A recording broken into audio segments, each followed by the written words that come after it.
Hello and welcome to Life Beyond the Numbers, the podcast for people who are curious about how to have a more fulfilling work life. We live in a world largely driven by numbers, logic and reason. But how we feel at work and about our work impacts us, our organisations and society. There is a relationship between the numbers of our organisations and the life beyond the numbers. I'm Susan Nichrialon, your host. I've lived and worked in many countries. I've met people who love what they do and people who don't, people who bring their full selves to work and people who won't. But one thing that I've learned that is common to us all is that we are all unique and have unique experiences. And it's helpful to know that there are others who think like we do, or have had struggles too, or have gone where we want to go, or can show us things we didn't know. So join me and my guests as we place a lens on the human side of work life by sharing insights, stories and strategies to inspire you to let your uniqueness shine through. Well, today I'm delighted to welcome Jo Hunter to Life Beyond the Numbers. Jo, you're so welcome. I'm so happy to be here. Really looking forward to this conversation. That's great. And is it sunny where you are today, Jo? It is a beautiful day. I live in Stroud in Gloucestershire, so I'm looking out over the green hills and lush grass and beautiful blue sky. It's a good day. It makes such a difference, doesn't it, to have that weather, the impact of a blue sky. It's hard not to feel happy. Exactly. And I think it's that thing, it makes everything a bit easier. We all met up yesterday in the office and we were able to stroll, get some lunch, hang out together in a park, and that kind of, that ease of not having to sort of run and with your hood over your head in the rain, or it's freezing, I can't be bothered to go out here, or the integration of inside and outside suddenly gets a lot easier. It does. I've been doing my research as I do before people come on, and one of the things you said that really struck me was, and I'm going to read this out, I spent the first 30 years of my life, well, maybe not the first 5 to 8, being a massive perfectionist. And becoming a perfectionist can creep up on you. So I'd love to hear more about what all of that means, Jo.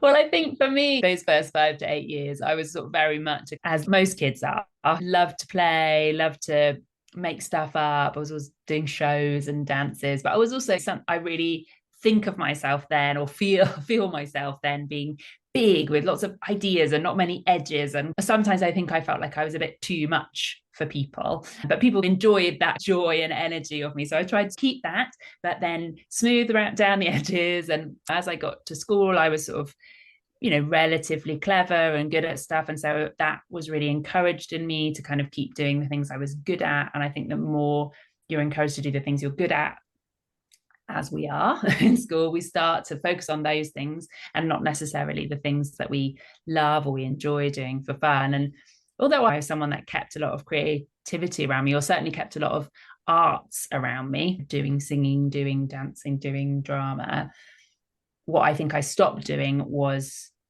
just having a go or experimenting or trying. It all became about being the best at something or being good at something or being perfect at something. And suddenly I found that I was living a life in which I was doing really well and was really, really successful. And it's funny because I sort of wonder how long I might have gone along like that. But basically, I sort of had a big breakup. I was in quite a big job, and suddenly everything became a bit too much, and I became really overwhelmed and stressed. I started to have panic attacks. And when I started to deal with that, I realized how much kind of background anxiety I had just been carrying around through the pursuit of perfection, just all the time, every day, trying to keep all of the balls in the air and everything so that no one would know how much effort I was having to go to do everything. And it was so exhausting and draining. And I didn't even know that is what I was doing. And it's the frog in boiling water analogy, isn't it? So it started off probably doing one report, trying to get that perfect, putting in an extra hour or whatever, and then doing that for everything. And did somebody say something to you, Jo, that helped you uncover that? Or was it your own personal reflections? Or can you remember, was there something in particular that you went, oh? I think there were a couple of things. Just talking it through and hearing myself say out loud, I think in therapy was really helpful to be like, oh yeah, okay, well, this is bonkers. I read a lot of Brené Brown. Brené Brown's The Gift of Imperfection. I sort of loved and felt like she'd written a book about me and was like, oh my goodness, this is my life.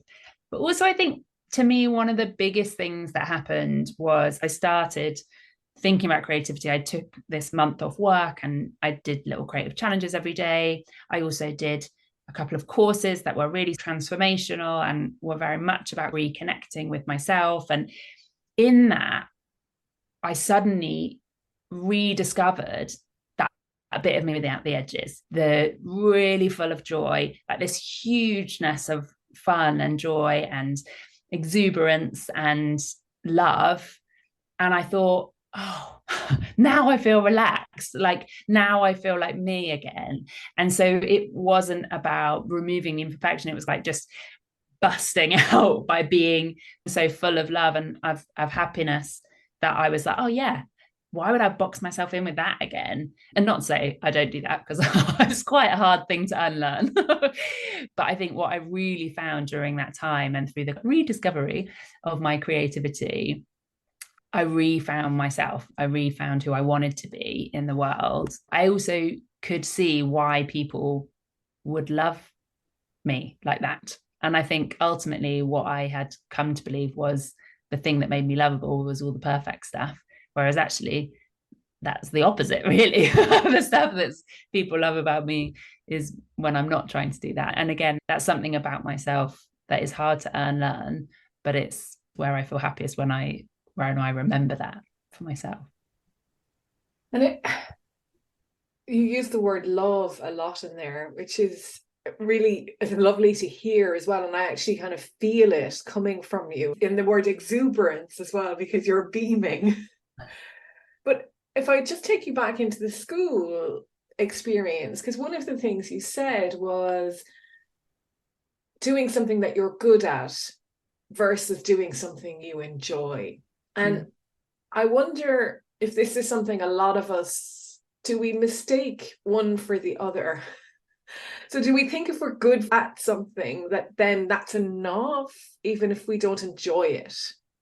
Absolutely. And for me, it was very much about pleasing other people. You know, I was a good student who was well liked by my teachers, and that felt important. And it felt important once I'd got a bit of that to maintain it, to grow it, to make sure they still liked me, to be the person that I was supposed to be, which was this very well behaved, good student who was just sparky enough that I could make stuff up or be the person they wanted me to be and stand out and be the kind of, I didn't go to a posh school, but if I had done, it might have been the head girl or that kind of role. But I think I had to stay in a box. And again, I didn't notice it was happening. You don't notice it's happening because it does feel good to be liked. It feels good to be good. It feels good to be the way people want you to. You get loads of validation. I certainly didn't have a bad experience at school, but it meant that that was then very difficult to untangle that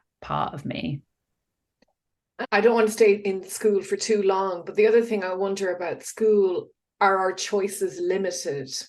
Also, we only have a range of subjects that we choose from. So we mightn't enjoy any of them, but we're probably motivated by at least being mastery of some of them. And again, then we will put all our eggs in one basket, perhaps. Yeah, I mean, it's interesting because again, that thing around what is creativity and what is art, I was certainly labeled as a creative person, creative kid. I did a lot of the art subjects. I did English, I did sociology. But what I think is really interesting about school and one of the things that concerns me about where we're at now with education is we talk a lot about art subjects falling out of school, and that is criminal and really hard, and I don't agree with it. But the thing that I feel most concerned with about school, and I think this was the same when I went to school, is that there's not a huge amount of creativity in teaching, because teachers who are incredible creative human beings aren't getting any space to be able to play or try things out or try things in a new way. It's all about results and linear progression, and creativity isn't being valued in that environment at all. And that is really scary, because I actually just think if all kids could retain their creativity as much as they can as they go older, like that skill, and it's not really a skill, it's a quality, it's a part of you, but that's such an important thing for life to be able to try stuff out and imagine new things and break the rules and make new rules and reimagine. That to me is the most important thing that we can all do, and the fact that it's kind of essentially being educated out of us is pretty scary. Yeah, I suppose you can't educate us out of us. It brings to mind 1984, and no matter what's going on, there's always going to be people that retain that part. But maybe we're on a trajectory of the linear path, like you said, and then we go in that formation. Some of us might be lucky enough to really retain the creativity, but more of us, it'll come back to us later. And which brings me to 64 million artists, which is just a phenomenal name for an organization. So tell me about 64 million artists. So when we named 64 million artists, there were 64 million people living in the UK, although obviously 9 years on, we are a few more. But yeah, I suppose for me, I don't believe we ever lose our creativity. We're all creative. We all hang on to it. But yeah, we have different abilities to access it at different times. And particularly, really, so much of it is around the conditions that we live in, the conditions that we create for ourselves, the conditions that are imposed on us that allow or don't allow for our creativity. And so what we're interested in is, how do you create those conditions, and how do you create cultures in which creativity thrives, whether that's a work culture, a school culture, a community culture. How do you create those environments for people to rediscover their creativity? We say when you are creative, you can change your life and the world around you as well, and you feel more connected, more caring. And that's, to me, what it is to live like an artist, to be able to see the possibilities in the world, to have the courage and the ability to risk and take a chance on doing something different, doing something new. So yeah, that's what we do. We do big public programs. 50,000 people take part in our January challenge each year. We work with organizations and we work on creative leadership, but we also do lots of work in communities kind of up and down the UK, helping them to come together and sort of co-create structures in which creativity can thrive. So what enables creativity thrive? Great question.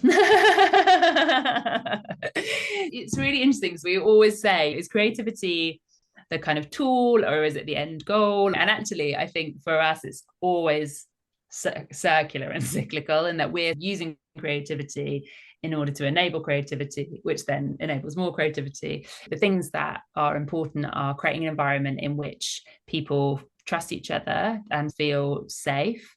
And again, we encourage that through creativity. A lot of what we talk about is that creativity allows for these, someone described it the other day as micro vulnerabilities. It's a way of you kind of testing something out and trying, and then you share with each other. You create this culture in which you can sort of test and try, and it's sort of at the beginning silly and frivolous, and it's not scary, the stakes aren't too high, and then you learn from that, and you can try other things, and you can try bigger ideas, and you can try bolder ideas.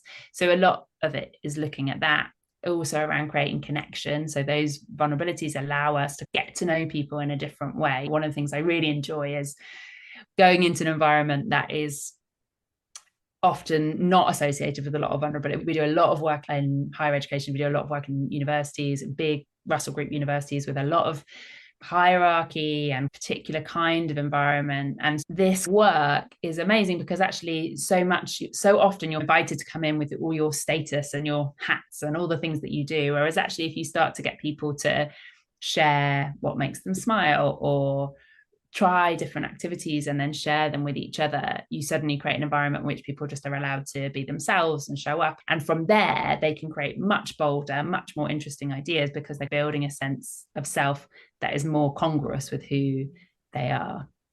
So yeah, we're always experimenting and learning and trying new things. It's really about allowing people to have a go at being a version of themselves they want to be in tiny ways and building from there. Yeah, and does it meet resistance? And what I mean, I suppose, you go into an organization and they want to be better at whatever it is. We've got this problem, we're not dealing with it. We need someone to come in and make us more effective, efficient, all of this. And then you come along and say, well, we're going to try and play. Yeah. How do people meet that? What do they say? Yeah, our values are really strong and at the center of everything that we do. And I think there have probably been times in the past when we were first starting out that we would bend over backwards and try and cover up the creativity a bit in order to win a contract or smuggle our way in. But actually now I think we feel really confident, in that we know the value in what we do for people. Mainly we just talk about that, but also one of the things that we have seen, for example, so what this program that we run in universities is all about developing big ideas for impact and research. And we've been running that program for 7 or 8 years. And we have seen that the people who have been through the program are developing ideas that win £20 million in funding for a new centre or a big programme grant for £4 million. Those things aren't antithetical. They're not the opposite of each other. It might slow things down. You might need to stop and play and try and do things differently for a while and not all be about go, go, go, go, go, go, go. But in the end, I do think you get to bigger ideas and bolder ideas. And if for you that means money, great. If it means more people, great. If it means more social impact, great. Whatever it is, it does get to the results people want. But I don't think we ever promise that. I don't think we ever want to say it has to be about that. To me, it's always about the experience for the people, about creating an environment in which something might happen. And I think sometimes that holds us back, that we're not prepared to say, you will come out of this doing X, Y, or Z, or feeling this, Y, or this, or our data shows this. We don't do that. What I think we do is develop trust with clients. We're able to sort of share ourselves, be vulnerable with people and say, this is what we believe in. And if people buy into it, great. That's how we develop our relationships. And also on the whole, that makes much nicer client relationships than having overpromised something and then feeling really stressed about delivering it. Well, that kind of takes away the creativity in itself, doesn't it? It's good to be able to be creative within constraints, but I think you have to be careful what those constraints might be. Yeah, exactly. Yeah. And I think it is hard. I feel like, again, we're so wired as people to stick with what we know or try something over and over again because that's the way it's always done. And I find it really fascinating post-pandemic because we saw when the pandemic happened that you can just do things completely differently when you have to. Like when something massive on that scale happens, you just have to throw everything up in the air and see what happens. And it's so interesting now to see how quickly a lot of organizations or people can constrict right back and say, oh, well, we should go back to doing it this way, or we should do it this way. And you just think, well, actually, there's this huge opening. There's this moment to say, it didn't work. And so how could we do it in a way that would work or would feel better?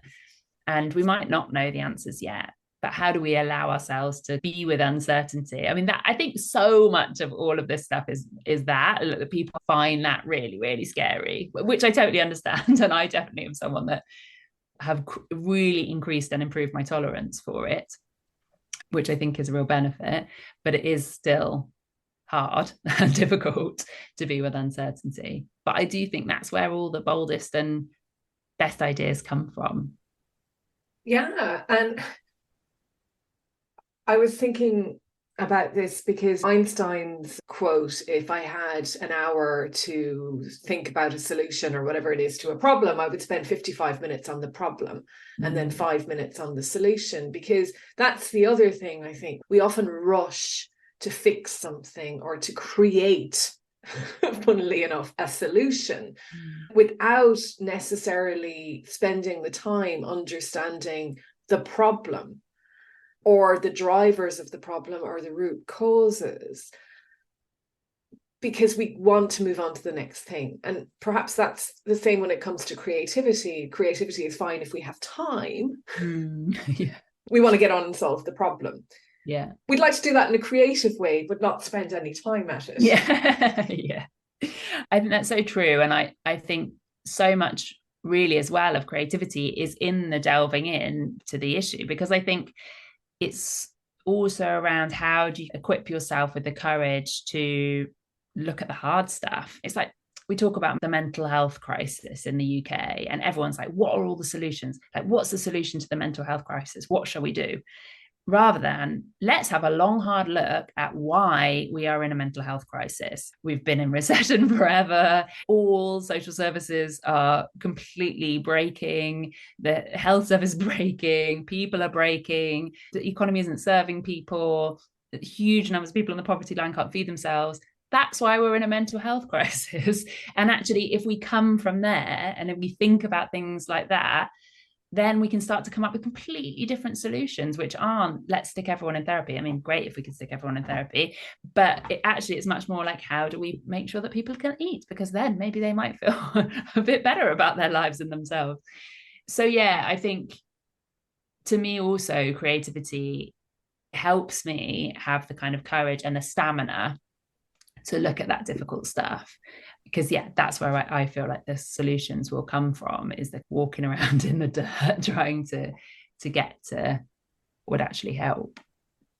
I completely agree. And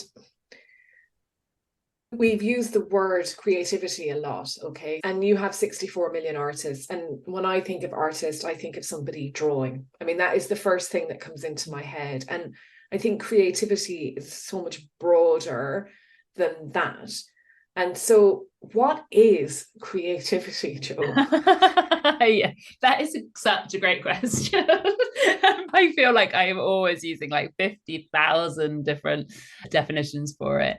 And like the dictionary definition that I use the most is one which is the ability to transcend traditional ideas, rules, and patterns and create new ones. And that's why I've always said I think it's so dangerous to say that there are some people that are creative and some people aren't, because what you're talking about is sort of a massive fundamental inequity in society, where we're saying like, you've got the right to create, you've got the right to make up this idea, you've got a right to have an opinion, whereas you don't. And that just isn't fair and isn't true. And so to me, that's fundamentally what it is. The thing that I think creativity helps with, but also the thing that you need to have creativity, is all about courage and love and having an expression of yourself that is true to who you are. And I think to me, when you are creative, that's what you're doing. You're speaking to the truest version of yourself.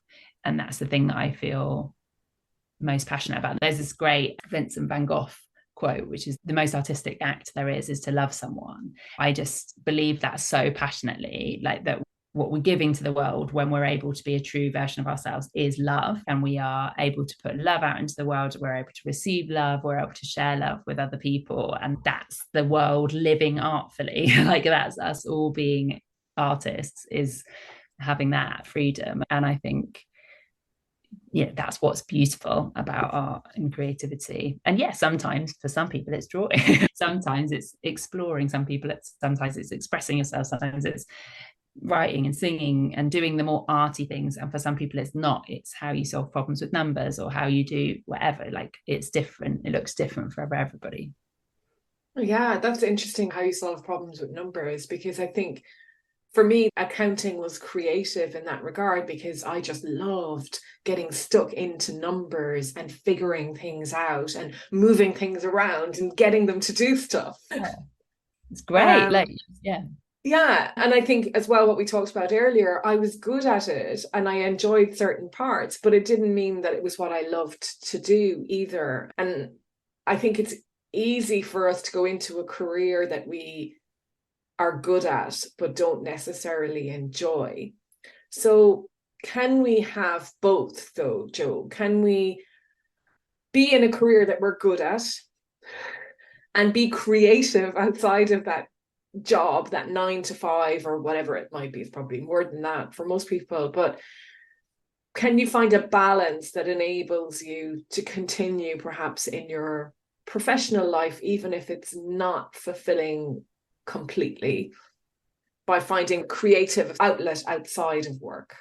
Definitely, or inside of work. So much of what you see in workplaces where people are doing baking competitions, or the thing I love most doing what we do is often about really inviting tiny, tiny bits of creativity into a normal work day. So whether that's when you have your team meeting, you check in with each other by saying like, which weather do you feel most like today? Or describe the view from your window if you're in your Zoom, or like finding a little bit of you and bringing it into work. And we're not talking about go out and do some huge creative artistic project. Or for me, it's about this idea of creativity is like almost like a practice that you're doing daily to bring more of yourself to life, to deal with life.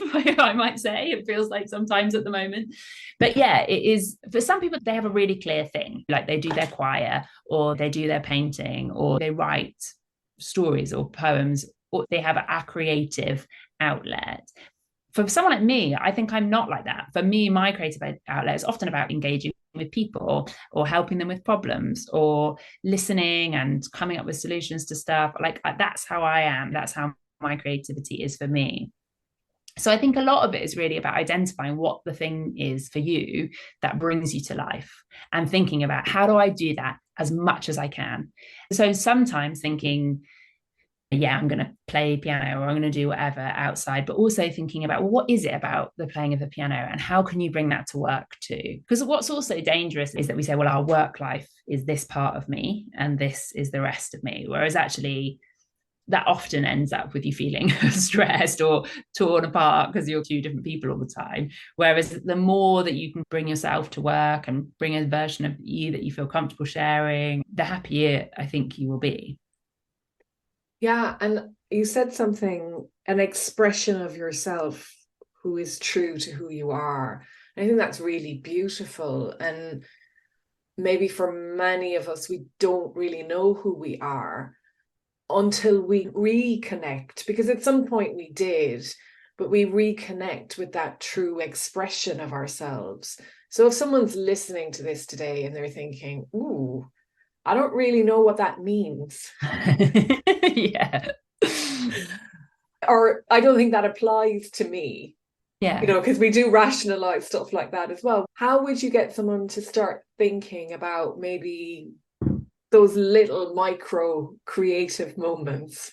I think, again, this is why we don't say you're like, our work will change your life. Everything's different for different people.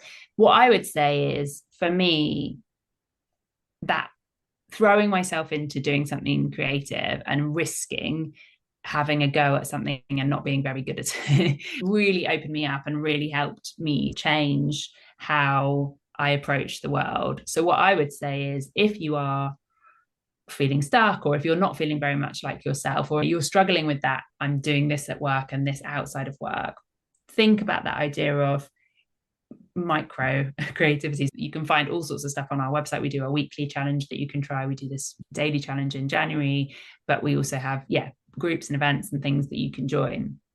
Or it might be you say to your friends, let's try this together, and share with each other. I think sometimes as well, we think we have to do something that's very specific, like, oh, I'm feeling a bit stuck, so I've really got to like delve into what's the issue here. And that can feel really overwhelming to think, oh, I've got to go to therapy, or I've got to do this. And that can be like a lot to deal with. And sometimes that is needed. And I always recommend therapy. I think it's a brilliant thing. But I suppose to me, this idea of trying to write for 5 minutes about how you are today, or trying to notice as you walk along what are the patterns that you're drawn to seeing, or what are you patterns are you noticing in the environment around you. Or if you could spend 5 minutes closing your eyes and imagining exactly where you'd like to be right now, like those little exercises where you can kind of have a little window into, gosh, I'm so surprised at what I wrote, or like, that was interesting that when I let my mind just wander, this is what I came up with. It's like these little bits of self-knowledge that we kind of pick up about ourselves when we try out these kind of activities is something that I am really fascinated by. Yeah, and there's probably hints everywhere around your house as well. Totally. I remember I was thinking there about one previous podcast guest who realized that heart was the word that she had to use, but she turned heart into an acronym. But she said it took her like so long to realize that heart was her word. And one night she went to bed and she said, okay, think about this. And when she woke up in the morning, she said in her whole room, there was just hearts everywhere. And, like one on whatever chain she wore. And when she said it to her friends, everybody was like, yeah, like, duh. So I do think as well that we scatter clues around everywhere, and other people might see them when we don't see them. So even asking your parents perhaps what you loved as a kid, or your siblings, might spark something too.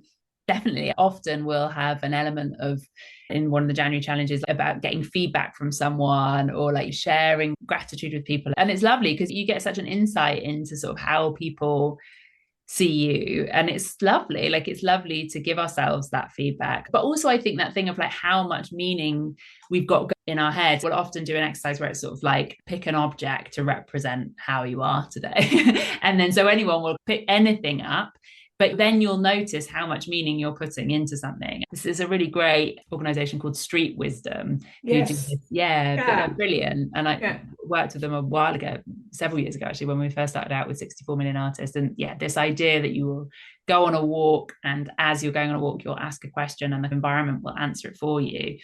And I had some really profound experiences doing that. And those things aren't put there for you. It's about what you're reading into the environment, because that stuff is all there in us. It never leaves us who we are. We're always who we are all the time. It's just that we're putting varying layers of rubbish on there to try and cover it up, because it's scary. It's also really, really scary to be who you are all the time, because if someone doesn't like you the way that you are, that's much harder than someone not liking you when you're trying to be perfect. But also, who cares? So in the end, the only thing that they don't like about you probably is because of their layers that they're putting onto them. So yeah, to me, it is so freeing and joyful to be the person that you are, really. Yeah, and it's not even the person you're meant to be, it's the person you are. Yeah. Definitely. Yeah. You never stop being that person. One of the biggest gifts for me was being able to sort of really, I don't have a lot of like memories from childhood. Like, I don't have a lot of like concrete memories, but I do have a real connection to the feeling of who I was when I was 2, and now I have a 2-year-old and a 4-year-old, and I can see it, like their personalities are complete. They are just who they are, so wholly, and it's brilliant. And I never want to say, don't do that, don't be like this, because I just want to say, just keep being like this. I'll try and manage it, because it's also really hard. But yeah, it is. And I remember that feeling so strongly. And I think because I remember it, I was able to sort of reconnect with it more. And of course, there are things that I have to do to like keep myself safe in the world, and not just be like I was when I was 2. But predominantly, that energy is really the same. Your brain has developed somewhat as well. Yeah, my language is a bit more improved. Yeah. So tell us about the January challenge, Jo, because I think this is something people anywhere in the world can take part in as well. Absolutely. Yeah. We have people from all over the world that do it. We've just had our 10th year this January, and it was one of the very first things I did when we came up with the idea of the company, because I had taken this time off work and asked different people to set me these creative challenges and had such a positive experience. I sort of said to some of my mates, does anyone want to do it with me this January? I sort of put a little call out on Facebook, and about 200 people did it, I think, that first year. And it was this sort of lovely little thing, and people seemed to love it. So we did it again. And then the next year, about 700 people did it. And then about 1,500 people did it. And now we think about 50,000 people do it. But to be honest, probably more than that, because it is really hard to keep an idea on the numbers. But what's really nice now is it used to be that originally my mates set me the challenges, and then for a year or 2, I set them. But then very quickly after that, we invited our community to set the challenges, and we still do that. So might be a library or a youth group or a company or set of artists or whoever all across the country. People send in these challenges. We curate them into a 31-day program, and people do them everywhere. And what's lovely is we have a whole load of individuals do it, but also I think people that we would say people that work with people. So whether that's a learning development person in an organization, whether it's a teacher, whether it's an activities coordinator in a care home, a prison officer, youth worker, library coordinator, the people, they take the January challenge and they just run it in their place. And that's what's so lovely to see, because it's free, it's really easy to get your head around. All of the challenges are free to do, that you shouldn't require any resources apart from maybe things that you can find in the like natural environment outside of your house. And so that's what we do, and it's just this lovely community, and it feels very owned by the community. It doesn't feel like a sort of 64 million artists thing. It's very much a big national thing that lots of people take part in. And I love it. It's still always my favorite thing about the year, seeing these little stories come out and the people sharing with each other and developing these friendships. And every so often we'll get these stories. Someone will write and say, 5 years ago, I did the January challenge and I'd completely forgotten that I loved drawing, and I sort of stopped doing it completely. So I started doing it in the January challenge and I carried on and I did some classes, and now I've quit my job and I'm now a graphic designer full time because I love it. It's just like, I love that. But also for some people, it's nothing near as profound as that, but it made my day. I got up every day in January and I wondered what the challenge was. And that was a really nice way to start the day. I love that. And what was one of the more unusual challenges that you've had to do in all those years? Oh, that's a great one. I think, let me think about some of the ones that I've done. The ones that I always find the hardest, which is funny, but I always find the ones that where it's just like, sit quietly and close your eyes. Those are the ones that I find the most difficult. I'm very much a kind of person on the go. But I also love the ones where it is about connecting with people. There was one where I can't remember what the actual challenge was, but it resulted in me contacting my mum, and we were sharing, that was it, find out things that you have in common with someone, and then I wrote a poem about it. And it was so lovely because I wrote this poem and I just remember it started, me and my mum, we love the sea, my mum and me. And then, oh my goodness, a few days later, the challenge was all around find an object that you love, or you write a poem to an object. And we were taking down our Christmas tree, and my 4-year-old was sad about the Christmas tree, and he decided that he wanted to write about the Christmas tree. And that was what was really lovely about this year's challenge, because he was available to do it in a way that he hadn't been so much, a bit younger anyway. And he wrote down, to some extent, obviously he's 4, he's writing, but he spent ages like really concentrating and writing. And he brought it over to me, and it said, me and my mum, we love the tree, my mum and me. And like, he'd remembered it from like a few days before, and he'd written this, but honestly it still makes me like well up now. Making me well up here. It's just incredible, this connection that I'd had with my mum and then he was having with me, and it was really so beautiful. And I love the connections that people develop with strangers, but I really also love the deepening of connection that you see with kind of friends and colleagues and family. Yeah, it's lovely. Beautiful. So if people are interested in doing the challenge in 2024, what do you need to do? So you can just go to our website, 64millionartist.com, and you can sign up there, but you can also sign up at the same time for the weekly challenge, which is to sort of warm you up in the interim. You can get a challenge that comes out on a Monday morning, and you can also receive our newsletter, The Creative Switch, which we're all sort of sending out interesting bits of work that we're doing, but also kind of sharing stories from across the country around people that are doing interesting creative things. Cool. We'll put a link in the show notes for that, and hopefully encourage more people to dapple with their creativity as well. And we've talked around the benefits, Joe, but I think there's probably more than what we've talked about here. What else does tapping into the creative side do for people?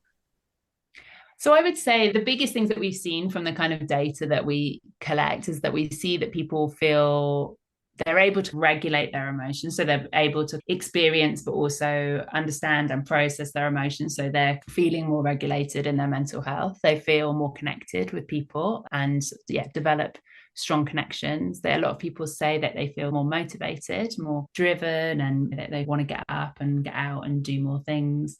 What else? there's loads of other things from the data I should have had.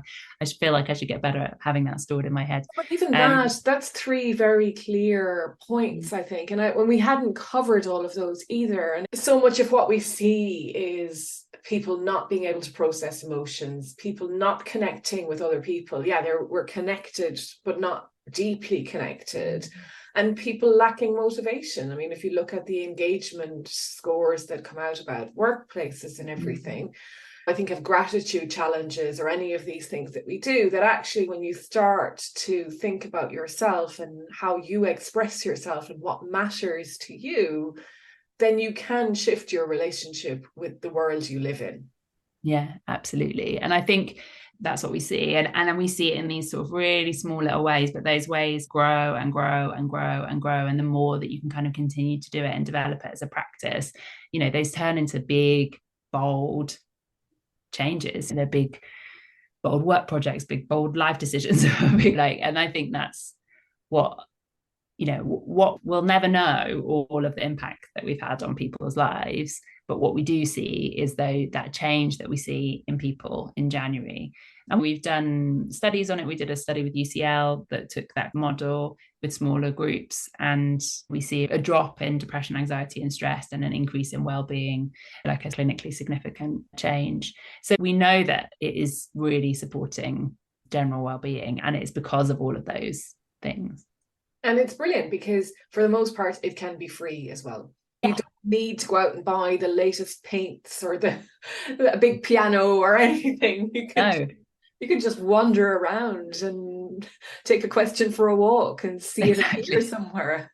Yeah, I've always been so passionate about the stuff that this is not a commodity that needs to be sold to us. It's just something that we have within us, and it's something that we need very little or no materials really, but it's also good to engage with your environment or look at what's in your house or whatever. But yeah, it's free, it's accessible because it's us. It's just us as a resource. It's like tapping into yourself, the resource that is you. Yeah. And it's also more than just thinking. I think that's the other thing, isn't it? You're taking action, and that's also really powerful too. Yeah, exactly. I think that moment of, there's so many days in January still where I'll be like, oh God, can't be bothered to do that one today. And then just the action, it's quite good to run the company and therefore sort of feel like you have to. But then I do it, and every time I'm always surprised, like, oh, I feel a lot better now. I've just had to push myself through to do. And even if you do it to that with very little effort and you don't put much into it, you still are like, well, I did that thing today. You get to the end of the day, you look back and think, well, I did that thing. And that's a nice thing to end the day with. Yeah. And it didn't have to be perfect. Exactly. In fact, it shouldn't be. No. Perfect is great if that's what you're aiming for. But, Jo, thank you so much. That was such an interesting dive into all things creative and how it can really help us in our day-to-day life in a very accessible, normal way, and that it's not reserved for people like that or people over there. And I think that's really brilliant. Thank you. Absolutely. Thank you. I've really, really enjoyed it. Great. Well, if people want to connect with you, Jo, you've already mentioned 64 Million Artists and the newsletter and all of that.